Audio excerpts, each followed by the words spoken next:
ಈಗ ನನಗಿಸಿ ನನ್ನನ್ನು ಹೇಗೆ ಅನಿಸ್ತಾ ನೋಡ್ತೀನಿ.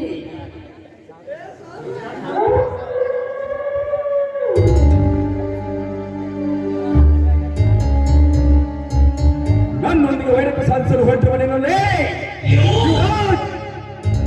ನೀನು ನನ್ನ ಔಷಧ ಪಡಿಯನ್ನು ನೀನು ಹಂತೆ ಬಿಟ್ಟಿದ್ದೇನೆ. ಹೆಚ್ಚಿನ ಮಾತನಾಡದೆ ಒಪ್ಪಿಕೊಂಡು ನಾನು ಕೇಳಿದ ಹಾಗೆ ನೀನು ಪ್ರಾಣ ಉಳಿಸಿಕೊಂಡು ಬಿಡು. ಇಲ್ಲವಾದರೆ ನಿನ್ನ ಪ್ರಾಣ ಇನ್ನ ಲೋಕಕ್ಕೆ ಸೇರುತ್ತದೆ. ನಿನ್ನ ಮೋಸದ ಹೋರಾಟಕ್ಕೆ ಎದರವನಲ್ಲ ಈಶ್ವರ ರಾಜ. ಹುಟ್ಟುವಾಗಲೇ ಸಾವನ್ನು ಬೆನ್ನಿಗೆ ತಕ್ಕಿಕೊಂಡು ಹುಟ್ಟಿರುವುದು ನನಗೆ ಪ್ರಾಣದ ಬೆಲೆಯೇ ಇಲ್ಲ.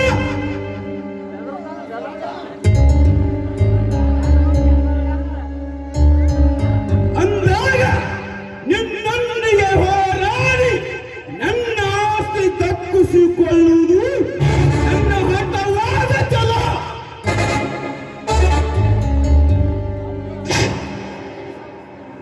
ಗುರಿ ಸಾಧಿಸುತ್ತದೆಂದು ನೀ ಅರಿಯದೆ ಹೋರಾಡಿದರೆ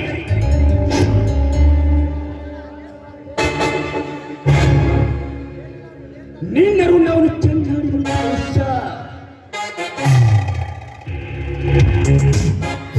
ಕೈಕೊಳ್ತೀನೆಂದವರ ಶಿರಿಯಾಗಿ ಅವತರಿಸಿ ಬಂದಿದ್ದಾನ ನನ್ನ ವೀರ ಪರಶುರಾಮ. ಅಂದಾಗ ನಿನ್ನೊಂದಿಗೆ ಹೋರಾಡಲಿ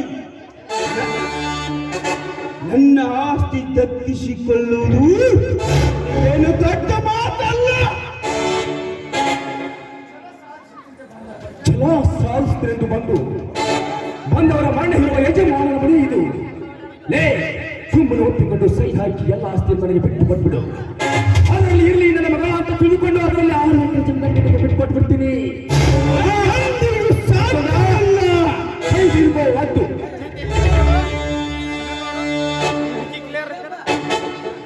ಅದು ಎಂದಿಗೂ ಸಾಧ್ಯವಿಲ್ಲ.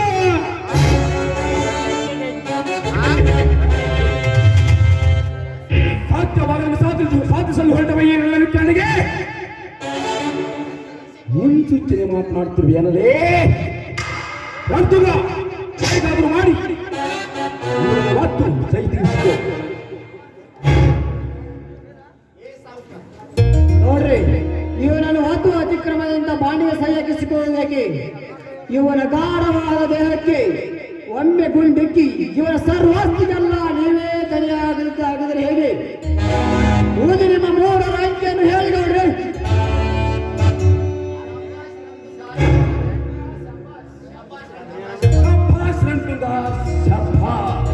ಗಂಡು ಎಂದರೆ ನೀನೇ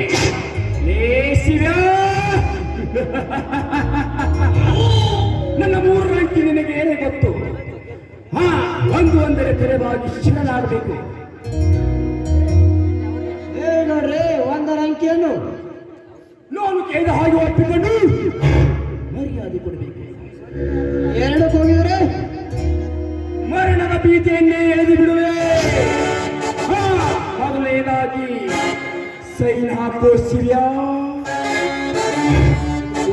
ಈ ಜನ್ಮದಲ್ಲಿ ಸಾಧ್ಯವಿಲ್ಲ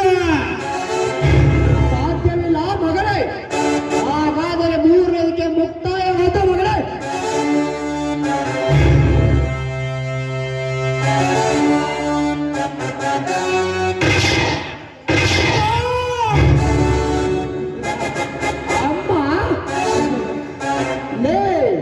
ಅಮ್ಮ ಎಂದ ನರ ಕುರಿಗಳಿಗೆ ಏನು ಕಮ್ಮಿ ಮಾಡಿಲ್ಲ ಈ ರಣತುಂಗ.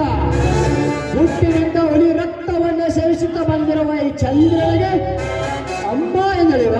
ಇನ್ನೊಮ್ಮೆ ಅಮ್ಮ ಎಂದು ಕೂಗು ನೋಡಲು. ರಣತುಂಗ, ನೀನು ಮನುಷ್ಯನಲ್ಲ,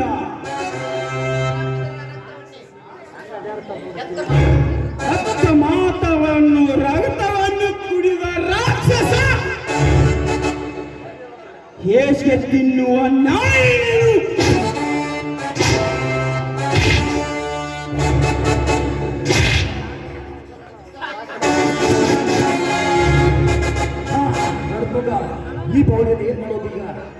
ಹೇಳಿದರೆ ಏನು ಮಾಡೋಣ? ಒಳಗಡೆ ಹಾಕ್ಬಿಡು. ಹೇಗಾದ್ರೂ ಮಾಡಿ ಈ ಕೇಸನ್ನ ಆ ಪರ್ಸನ್ ಮೇಲೆ ಹಾಕ್ಬಿಡೋಣ. ಆಯ್ತು.